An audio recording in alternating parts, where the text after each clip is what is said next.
सुगूत के दीनी भाई उस्मान से बहुत मजबूती से जुड़े हुए हैं।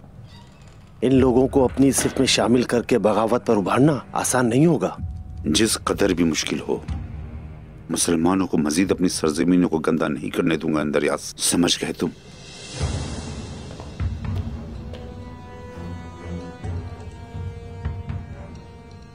कलीदारों का सलाम लाया हूं आपके लिए पादरी साहब। तमाम तैकफूर सलीब के साए में एक हो चुके हैं। बोलते रहो। सोत में उस्मान और मुसलमानों के खात्मे के लिए आपकी मदद के तरफगार हैं। आपको उनका साथ देना होगा।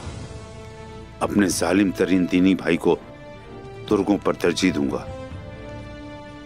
उनसे कह दो जो हो सका जरूर करूंगा।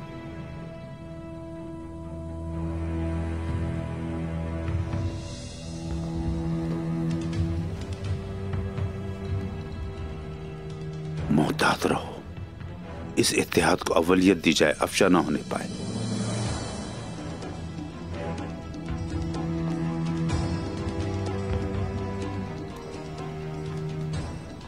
हमारी दुआ कबूल कर ली है जनाब खुदा ने।